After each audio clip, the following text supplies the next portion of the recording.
رضی اللہ تعالیٰ عنہ فرماتے ہیں کہ حضور رحمت دو عالم صلی اللہ تعالیٰ علیہ وسلم نے ارشاد فرمایا کہ جب قیامت کا دن آئے گا ساری مخلوق میدان حشر کے اندر جب اکٹھی ہوگی تو نبی کریم علیہ السلام نے ارشاد فرمایا کہ اللہ رب العالمین ہر مسلمان کے حوالے ایک یہودی یا عیسائی کو کرے گا، یعنی کہ ایک مسلمان ہوگا تو اس کے ہاتھ کے اندر کسی عیسائی کا ہاتھ یا کسی یہودی کا ہاتھ ہوگا یا کسی مشرک کافر کا ہاتھ ہوگا۔ تو اللہ رب العالمین اپنے اس مسلمان بندے سے فرمائے گا کہ یہ دوزخ سے تیری آزادی کا فدیہ ہے، یعنی وہ غیر مسلم یہ تیرے لیے دوزخ سے آزادی کا فدیہ ہے۔ اور حضرت ابو موسیٰ اشعری رضی اللہ تعالی عنہ ایک اور روایت فرماتے ہیں کہ قیامت کے دن مسلمان رب کی بارگاہ کے اندر اس حال کے اندر پیش ہوگا کہ اس کے ساتھ اس کے گناہ پہاڑوں کی مثل ہوں۔ اللہ اکبر، استغفر، یعنی کہ آج جو ہم گناہ کرتے ہوئے اتنا سوچتے بھی نہیں کہ کل ان کا جواب بھی دینا ہے۔ جیسے ہم عام روٹین کے اندر یہ مثالیں دیتے ہیں کہ قطرے قطرے سے دریا بنتا ہے، تو ایسے ہی ایک ایک گناہ کر کر کے وہ بھی پہاڑوں کے مثل ہو جائیں گے۔ تو فرمایا کہ رب العالمین اپنے ان بندوں کے گناہوں کو معاف فرما دے گا، لیکن اتنی مہربانی فرمائے گا۔ کسی کے ساتھ یہ معاملہ کہ ہوگا وہ مسلمان جہنم کا حقدار کہ اس کو جہنم کے اندر ڈالا جائے، لیکن رب العالمین مہربانی فرمائے گا کہ اس کی فدیے کے اندر ایک یہودی کو جہنم کے اندر ڈالے گا، اس کو جہنم سے آزادی دے گا۔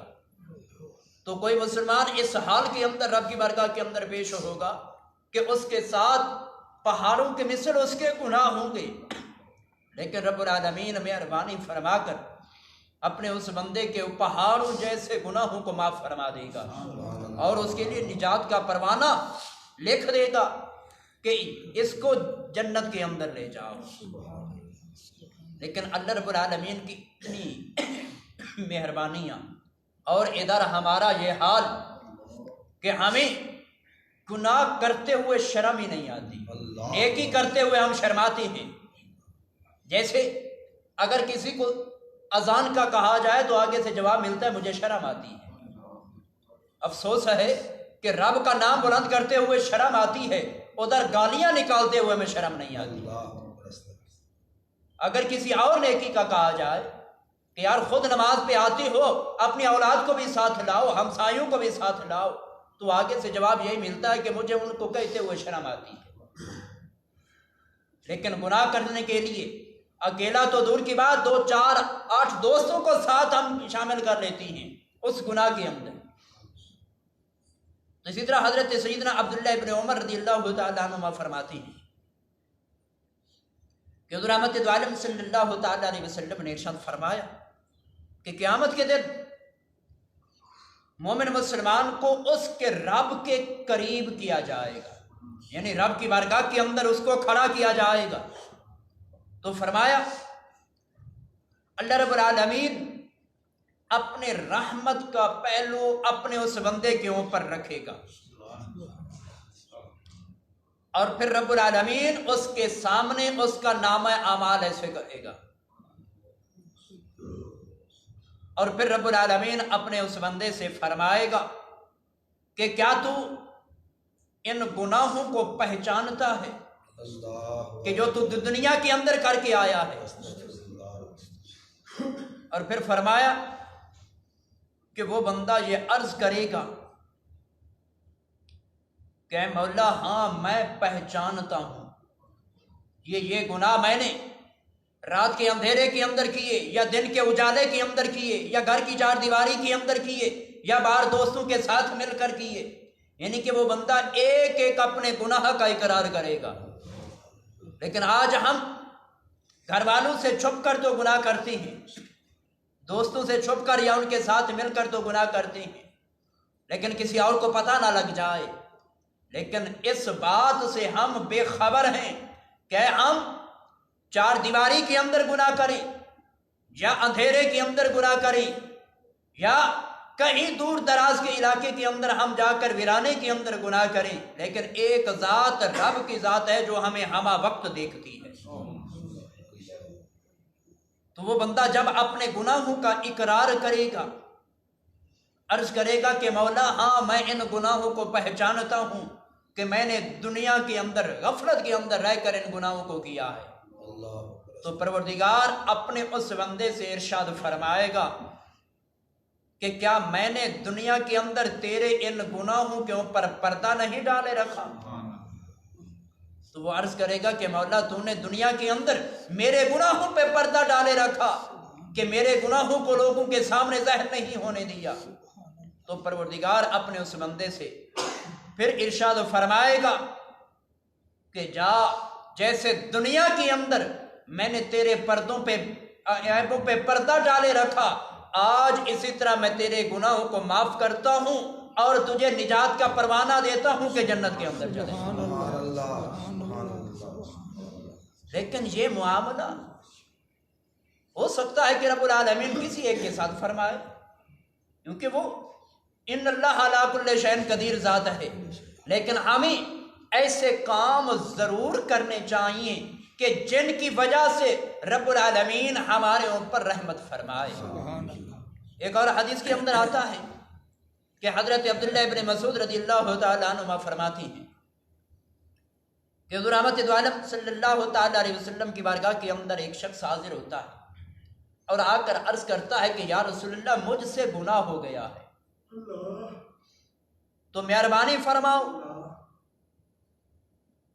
کہ اگر وہ گناہ میرا حد لاگو ہونے تک ہے تو میرے اوپر حد لاگو فرما دو. جیسے اگر کسی نے قتل کیا تو اس کے اوپر حد لاگو ہوتی ہے کہ اس کو قتل کیا جائے. اگر کسی نے زنا کیا تو اس کے اوپر یہ حد لاگو ہوتی ہے کہ اس کو سنسار کیا جائے. اگر کسی نے چوری کی تو حد لاگو ہوتی ہے کہ اس کا ہاتھ کاٹا جائے.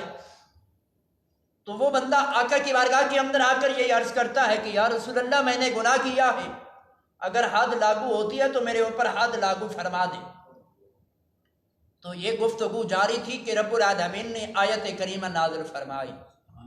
پروردگار نے ارشاد فرمایا ان الحسنات یذہبن السیئات، کہ بے شک نیکیاں برائیوں کو مٹا دیتی. سبحان اللہ. یعنی کہ رب کا یہ فرمان آ گیا. آقا نے اپنے اس غلام سے فرمایا کہ تو نے گناہ کیا ہے تو جا کر نیکی کر لے، تیری یہ برائی مٹ جائے. تو آقا کی بارگاہ کے اندر عرض کرتا ہے کہ یا رسول اللہ کیا یہ حکم رب کا یہ ارشاد کیا یہ میرے لیے خاص ہے؟ تو حضور رحمت دو عالم علیہ السلام نے فرمایا کہ نہیں، تیرے لیے خاص نہیں، میرا کوئی بھی امتی کسی بھی زمانے کے اندر آئے، فرمایا کہ وہ اگر اس سے غلطی ہو جائے، گناہ ہو جائے، رب کی نافرمانی کر لے تو اس کے بعد رب کی بارگاہ کے اندر توبہ استغفار کر کے نیکی کر لے تو رب العالمین نیکی کی برکت سے اس کے گناہ کو مٹا دے گا. سبحان اللہ. لیکن ہم نیکی کریں گے تو برائیاں مٹیں گی نا. لیکن ہم برائیاں تو روز پتہ نہیں دن کے اندر کتنی کر جاتے ہیں، لیکن نیکی کی طرف اگر بلایا جائے تو ہمیں نیکی کی طرف جانے کے لیے شرم آتی ہے. جیسے اگر 60-70 سال کے بابے سے کہا جائے کہ نماز پڑھا کرو تو آگے سے یہی جواب ملتا ہے کہ اب مجھے مسجد کے اندر آتے جاتے ہوئے شرم آتی ہے. اتنی افسوس کی بات ہے کہ اللہ رب العالمین دنیا کے نظام دیکھو کہ 50-60-70 سال کی عمر کو وہ ہر کام سے اس کو ریٹائر کر دیتی ہیں کہ یہ اب کام کرنے کے قابل نہیں. لیکن رب العالمین کی بارگاہ ایک ایسی بارگاہ ہے کہ اس کے اندر اگر کوئی چل بھی نہیں سکتا تو گھٹنوں کے بل گھسٹ کر بھی آ جائے، رب کی بارگاہ کے اندر سجدہ کر لے تو پروردگار اپنے اس بندے کے اوپر بھی مہربانی فرما دے. جلال کی پاک بارگاہ کے اندر دعا کہ خالق کائنات ہمیں ان مسائل پر عمل کی توفیق عطا فرمائے. آمین. وآخر دعوانا الحمدللہ رب العالمین.